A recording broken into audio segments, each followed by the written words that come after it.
Olá, gente, começa o nosso Band Empresarial. Primeiro, agradecer a vocês a audiência, agradecer também a todos os nossos patrocinadores e, evidentemente, trazer para vocês aqui mais um programa repleto de conteúdo e boa informação.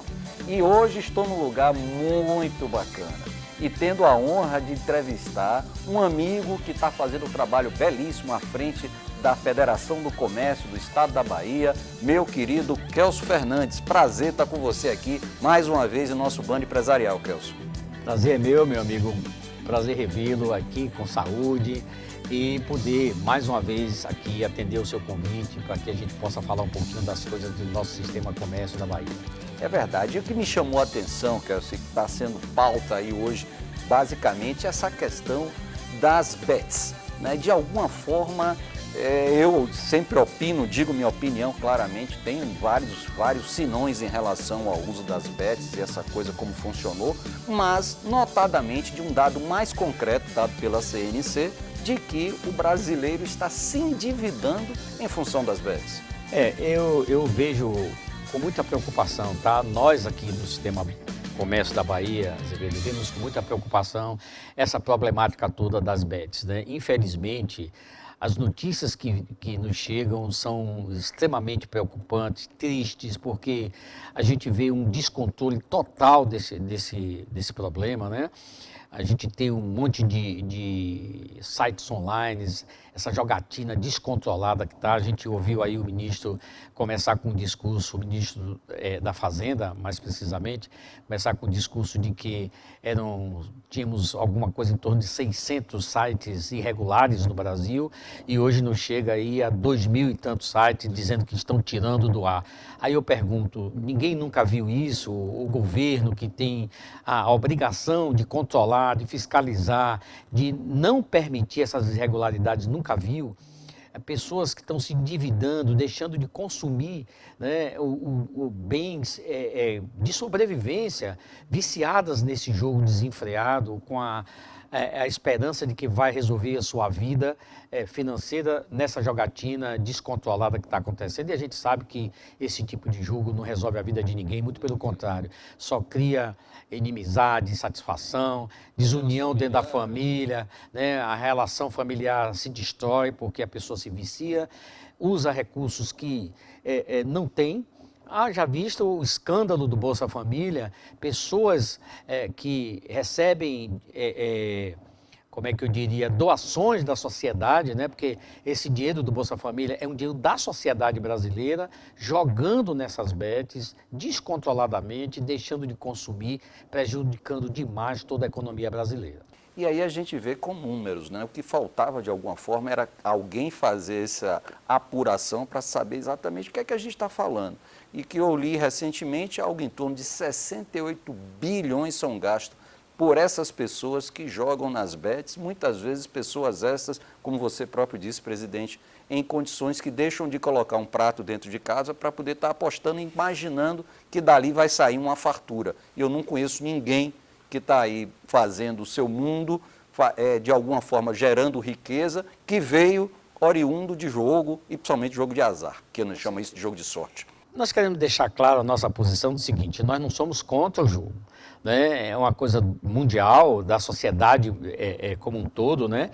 Mas o que a gente precisa é ter regras claras, rígidas, para que evite problemas dessa natureza, de se descobrir amanhã que as pessoas que têm um recurso parco doado pela sociedade, para que minimize a ele os problemas da sua alimentação, da sua sobrevivência, ele desvia esses recursos, pagando com um cartão do Bolsa Família, jogatina, e desviando esses recursos que é doado a ele. Se dissesse que ele está trabalhando para ganhar, ele pode fazer o que ele quer, mas o governo permitir, ou por falta de fiscalização, que as pessoas que recebem essas doações vá desviar para jogar, principalmente em sites sem nenhuma regulamentação, nós somos rigorosamente e fortemente contra essa situação. E estamos brigando. A CNC chegou ao ponto, nossa Confederação Nacional, de agora pedir a suspensão da lei das bets, para que a gente reestude essa situação e tenha regras claras, mais duras, mais exigidas, mais exigentes, para que a gente possa efetivamente controlar isso de forma normal, para que as pessoas não estraguem suas vidas, não se viciem nesse jogo, achando que vai resolver a sua situação financeira dentro dessas jogatinas online. Isso não vai acontecer nunca. A gente sabe que ele ganha R$1 hoje, ganha 5, ganha 10, vai perder 20, 50 lá na frente e fica sempre naquela esperança que vai recuperar e não vai recuperar nunca. O que precisa realmente é ter fiscalização eficiente, o governo tem como controlar isso, porque isso são jogos online feitos por sites e tem como ser controlado.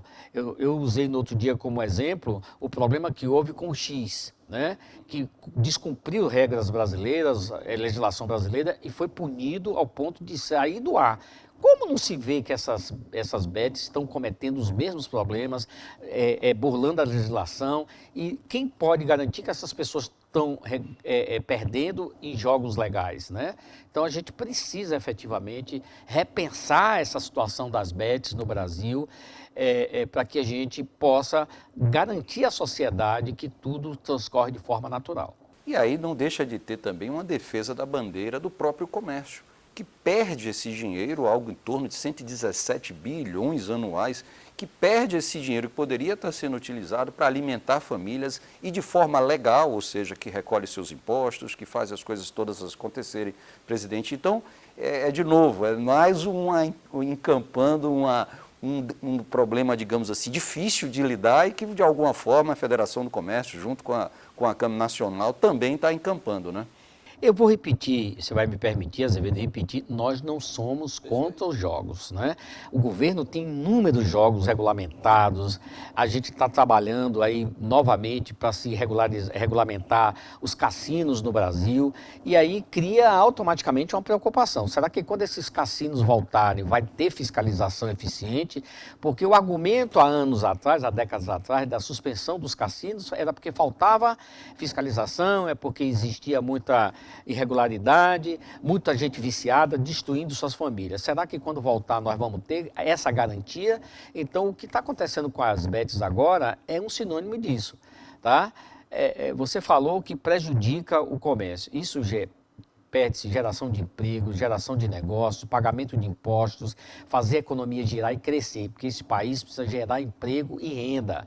Nós não podemos, um país desse tamanho, com a necessidade que o país tem de gerar renda, gerar emprego, está crescendo a 2,1 por ano nesse Brasil. Nós precisamos crescer a 6, 7, 8 ou até mais, mas para isso a gente precisa ter regras claras daquilo que a gente faz, quando você abre uma empresa, as regras claras, né, a legislação clara, diminuir essa carga absurda de impostos que nós temos, tá certo? Precisamos fazer a reforma administrativa, que é urgente, a gente precisa fazer essa reforma administrativa para poder, então, a gente dar condições a quem quer empreender nesse país de ter regras claras e poder gerar emprego e gerar renda.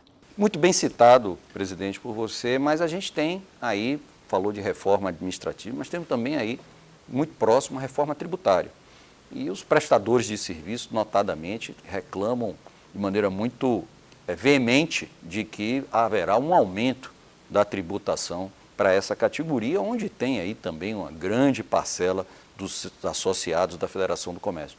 Como está se vendo isso? O que é que se acha? Qual é a posição do senhor de que realmente tem que haver essa mudança tributária e que a gente não vai conseguir chegar numa forma ideal agora, mas é importante que dê esse primeiro passo? Olha, nós empresários há muito lutamos pela reforma tributária nesse país, né? Nós precisamos diminuir essa complexidade que é o recolhimento de impostos nesse país, simplificar isso. Não tenha dúvida que a reforma tributária é importantíssima, só não podemos permitir que haja esse desequilíbrio que está aí para um setor vital para a economia brasileira, que é o setor de serviços, né, ser penalizado da forma como ele está sendo projetado, os números estão provando que o setor de serviços será extremamente prejudicado com essa reforma. A CNC tem trabalhado muito forte nisso, dialogando com os legisladores brasileiros, para a gente ver se a gente consegue minimizar. está difícil, alguns entendimentos não se chegam à conclusão, mas a nossa esperança é que até a hora que essa reforma efetivamente esteja totalmente regulamentada, que a gente consiga minimizar os danos que isso pode causar a um setor vital para a economia do Brasil, principalmente a economia baiana, que é o setor de serviços desse país, tá? Presidente, outro ponto também que tem batido bastante. Tivemos uma pandemia 2020, 2021, sofrimento gigantesco de várias áreas, mas notadamente o comércio, a área de entretenimento, a parte hoteleira, turismo, sofreu demais. E aí já se fala muitas vezes de uma retomada dos números antes da pandemia. E quando a gente vai aqui nas nossas labutas do dia a dia, vê que ainda está, de alguma forma, aquém, distante ainda um pouco daquilo que você fala. Como é que você que tem mais o comando na mão desses números, como é que está vendo? A gente pode ter aí um novo caminho, além do fato de novos modelos de negócio, como o e-commerce, que tem avançado bastante. Então eu diria para você, Azevedo, o comércio vem realmente se recuperando, não na velocidade que nós gostaríamos, mas ele vem num crescente, né? O ano passado nós tivemos uma recuperação um pouco menor do previsto.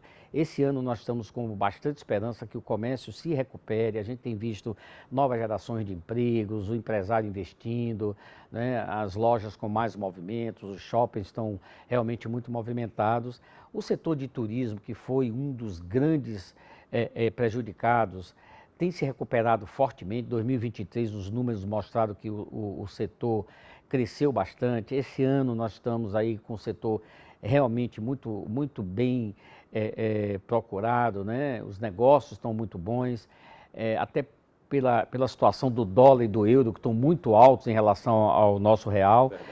Então isso ajuda o turismo interno e a gente tem tido realmente um turismo muito forte. O setor de serviços também vem se recuperando, não nos números que deveriam estar, mas nós estamos com muita esperança. Eu digo sempre que o empresário nesse Brasil, e especialmente o nosso empresário aqui da Bahia, é um otimista, porque ele tem que matar um leão todo dia. O nosso comércio, na sua grande maioria, é feito de pequenos e médios empresários, né, que é o grande gerador de emprego. Nós somos 70% do PIB de empregos da Bahia. Acho até que o governo, especialmente o governo da Bahia, deveria olhar com outros olhos o comércio, tá certo? Normalmente tem um olhar mais para outros setores, como a indústria, por exemplo, que é importante, mas eu digo sempre, se não tiver comércio, não tem indústria e nem tem agronegócio, porque quem desemboca tudo é o comércio, quem faz as produções escoar é o comércio, e é esse que mais sofre, é que tem menos acesso aos créditos, né? Tem mais dificuldade de ter crédito, porque ele é pequeno ou médio, muitas vezes os bancos querem garantias que eles não podem fornecer, então o governo tem que olhar esse empregador, esse gigante empregador, com outros olhos, no sentido de fazer com que o empresário tenha facilidade. Não, o empresário não quer favores, quer ter condições de crescer, de cumprir com suas metas, de pagar seus impostos, criar emprego, gerar renda. É isso que o empresário quer. Então, vai aqui um apelo para que a gente possa dialogar mais com o governo e que a gente possa encontrar caminhos de efetivamente facilitar o trabalho do empresário, que é quem investe o seu dinheiro, né? Eu digo outra coisa que eu falo, o governo, seja ele municipal, estadual ou federal, ele não gera emprego. Quem gera emprego é o empreendedor, porque quando ele paga os impostos dele, o governo tem condições de contratar. Então é ele quem está gerando toda essa cadeia de negócios que acontece, seja no governo, seja no privado, onde for, é o empresário que está arriscando o capital dele, muitas vezes tirando da família para botar no negócio dele, para poder gerar emprego, gerar renda. Então esse tem que ser olhado com um olhar diferenciado. Pois é, estamos aqui com Kelson Fernandes, presidente da FEComércio, mas ele vai falar muito mais. A gente vai para um rápido break e a gente volta já já para poder falar muito mais sobre FEComércio. Eu sou Azevedo Filho, fique com a gente.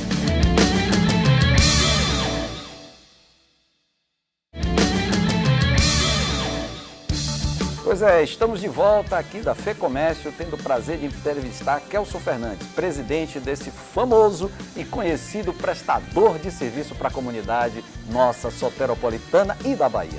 Ô Kelson, e o que você vê da relação do associativismo?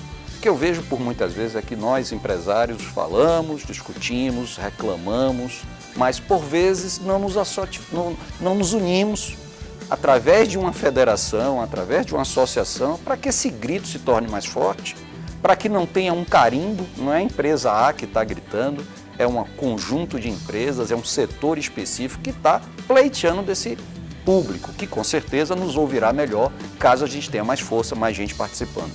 Exatamente, você tocou num ponto que para mim é muito, muito importante, Azevedo. A falta de reconhecimento do empresário, que ele tem representantes. Quando eu assumi essa casa, o meu primeiro discurso que eu disse, ou a minha primeira entrevista, eu disse, eu vou trabalhar para que o empresário sinta que esta casa, a Casa do Comércio de Bens, Serviços e Turismo, é a casa que representa ele. Eu quero que ele se sinta protegido. Mas para isso, ele tem que identificar a necessidade de ele se aproximar, de ele estar através do sindicato dele, dialogando com a FEComércio. Nós temos 35 sindicatos filiados a essa entidade que passam extremas dificuldades porque o empresário não ajuda, não se aproxima, muitas vezes se beneficia das convenções coletivas que são negociadas. Muitas vezes não, 100% das vezes se beneficia com as convenções coletivas que são arduamente, muitas vezes, negociadas com os sindicatos laborais e ele simplesmente vira as costas. Aí quando acontece um problema, ele se lembra do sindicato, ou se lembra da federação, entendeu? Então, isso é um problema do Nordeste, né? Bem que se diga, não é da Bahia. Você vai ao Sul, você vê o associativismo muito forte, haja vista as grandes cooperativas que você vê no Sul, oriunda de associativismo. Aqui na Bahia, a gente tem essa dificuldade, os sindicatos vivem penando porque não consegue que o empresário colabore com ele. Ele precisa entender que quem está ali para se dedicar a ele. O presidente de um sindicato tem alguns que eles aqui e ali que possa achar que não responde, que não corresponde à sua expectativa, mas a grande maioria são pessoas que estão ali de forma diuturnamente, de forma gratuita, tá certo? É bom que se diga que nenhum presidente de sindicato é remunerado, pelo menos na área patronal, isso eu posso garantir, tá certo? Como o presidente da FEComércio também não é, tá certo? E a gente está aqui, pois é, para que a gente possa ajudar, e nesse ínterim, ajudar, dialogar com os poderes públicos, dialogar com a própria iniciativa privada para encontrar o melhor caminho de você desenvolver o seu negócio. É isso que a gente fala, o empresário precisa entender que sem federação, sem sindicato, ele vai ter imensas dificuldades, porque quando chegar na hora que ele não tiver uma convenção coletiva, por exemplo, que esteja regindo lá o dia a dia dele, a relação dele, o capital-trabalho, ou quando ele for para a justiça, que não tiver lá um regramento, ele vai se lembrar que poxa, eu precisava ter um sindicato que me representasse, eu precisava de uma CCT que me desse essa defesa. Ele só se lembra quando não há espaço ou quando ele está com problema. É o contrário, a gente tem que virar esse jogo. E sai muito mais caro, né? Com certeza. Presidente, sai muito mais caro você estar sozinho, gente. A associativa que você vai ter muito mais força, pessoas preparadas, uma estrutura maravilhosa para você poder, inclusive, que eu queria que você tocasse nesse assunto também, presidente, que é a questão do Sesc-Senac também, ou seja, você, além disso, tem formação, tem educação, tem um lado todo que contribui para que esse empresário mude o seu patamar. Nós temos dentro do Senac uma gama como eu diria para vocês, de cursos de capacitação que vai do faxineiro à inovação, de ponta, tá certo? De tecnologia de ponta, que capacita não só o colaborador, mas também o empresário. Ele tem acesso à maioria das coisas, todas subsidiadas, com valores infinitamente pequenos. De tudo, Azevedo, que a gente arrecada, apesar de a gente não ter um centavo público nessa instituição, de tudo que a gente arrecada, 67% é revertido em gratuidade dentro do Senac. Tudo que o Senac arrecada, 67% é revertido em gratuidade. O Sesc, 34%, quase 34%, 33,60%, uma coisa assim, de gratuidade. E o Sesc tem 5 programas educação, saúde, cultura, lazer e assistência. Dentro do SESC, nós temos 10 escolas no SESC que os filhos de comerciários têm acesso pagando uma mensalidade de R$100 e poucos e tem lanche, material escolar todo ano, fardamento todo ano, tudo bancado integralmente pelo SESC. A Federação do Comércio agora, nós estamos fazendo várias coisas voltadas para o empresariado, como o Clube Fé Comércio, por exemplo, tem uma gama imensa de software, de material lá que está disponibilizado para que se ele se associar, ele vai ter um custo diferenciado, tá certo? O ano passado nós fizemos o Fórum do Comércio, que foi um sucesso. Agora em novembro nós estamos fazendo o Mulher Mais Comércio, que é um evento voltado exclusivamente para as mulheres empreendedoras. É a Fé Comércio que está fazendo, junto com nossos... Juranildes metida nisso, não? Como é o nome dela? Juranildes que está metida nisso? Não, não é Juranildes. É a coordenadora da Câmara da Mulher Empresária, junto com o pessoal da Fé Comércio, mas Juranildes faz parte do grupo, porque Juranildes é uma batalhadora, é nossa terceira vice-presidente. Jura é terrível, é uma pessoa extremamente, eu digo terrível no bom sentido, né? Porque ela é uma batalhadora efetivamente. Então, o ano que vem nós estamos fazendo, já programado para abril do ano que vem, Azevedo, o maior evento de tecnologia que a Bahia já viu, chama-se Bahia Connect, que vai ser feito pelo nosso sistema, voltado para o empresário do sistema do comércio de bens, serviços e turismo. Em maio nós vamos fazer a Semana S do Comércio, que é para os empresários. Então, temos uma gama de coisas sendo trabalhadas para a gente, como é que diz, em prol do empresário do comércio de bens, serviços e turismo. E para finalizar aqui, que eu sei que seu tempo está esgotando, nós estamos agora, para finalizar o nosso ano, começando a campanha do Natal Solidário, que é uma campanha que a gente faz para reverter em donativos que a gente possa doar às pessoas mais necessitadas. É uma forma de a gente agradecer ao nosso Senhor, tudo que a gente tem durante um ano, e espero que esse ano seja um dos natais solidários mais bonitos que nós tenhamos em termos de arrecadação, para poder a gente doar um pouquinho do que a gente tem o ano todo. Presidente, eu queria primeiro dar os parabéns pela iniciativa que eu vejo de alguma forma socializar um pouco o que fica por detrás de muitas vezes dessas federações e associações.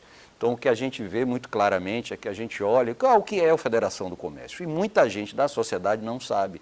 Então, esse trabalho que você faz junto com a sua pessoa assessora disso, a Adélia, que faz um trabalho maravilhoso de contato, de comunicação, de aproximação, de acolhimento de nós que estamos trabalhando nesse processo, mas que o papel principal é da ciência, porque muitas vezes muita gente não sabe do que está acontecendo, desse esforço que é feito por tanta gente em prol dessa pessoa que está do lado de lá do portão. Então, de alguma forma, eu acho isso maravilhoso e que continue, que a gente possa estar cada vez mais mostrando cada um desses trabalhos, nos convoque, que a gente vai ter o maior prazer de poder estar fazendo isso. Eu agradeço imensamente a você, agradeço seus parabéns, mas não é só para mim, é toda essa equipe que está por trás de mim, eu apenas estou liderando e sou eu que apareço. Mas isso eu divido com todos eles, tá certo? Porque nós temos hoje uma equipe realmente engajada, comprometida com o sistema, e posso lhe afiançar, amigo, nós estamos investindo forte na expansão do nosso sistema, o SENAC, já adquirimos vários terrenos para ampliar a capacidade do SENAC em atendimento, tanto aqui na capital quanto no interior, o SESC da mesma forma, o SESC Piatã agora está fechado.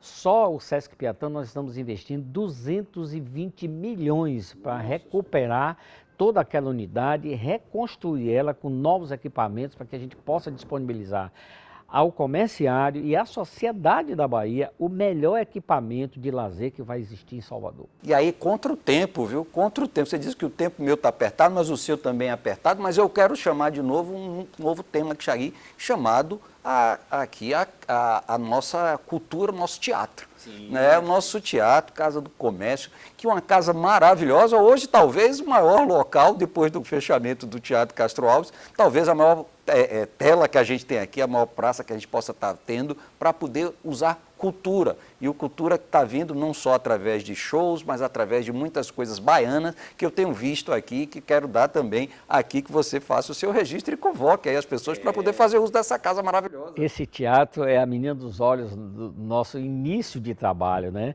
Quando nós assumimos, esse teatro estava aí há mais de 3 anos fechado, nós em apenas 120 dias, mais ou menos, conseguimos colocar esse teatro de volta e ele tem sido um sucesso absoluto. Nós estamos agora com a peça finalizando esse final de semana chamada Torto Arado, para você ter uma ideia, nós vendemos mais de 10 mil ingressos só para assistir essa peça. Sucesso absoluto de um escritor baiano, é um musical que vai sair pelo Brasil depois da apresentação aqui. E nós estamos, Azevedo, com pautas desde a reinauguração até o meio do ano que vem já esgotadas. Não temos mais quase que datas para atender a demanda dos artistas que querem vir para cá, que querem... A semana retrasada tivemos aqui Daniel num show maravilhoso, com uma orquestra, assim, teatro também cheio, casa lotada, nós temos uma excelente acústica, uma excelente iluminação. Então o teatro está perfeito. Eu para falar do teatro, sou suspeito porque eu sou apaixonado por esse teatro. Eu estou vendo o brilho nos olhos e é por isso que eu provoquei, porque realmente para mim chama muita atenção e chama muita atenção. E é uma casa de espetáculos que nós fizemos questão de colocar o mais rápido possível ao setor de entretenimento, que tanto sofreu com a pandemia.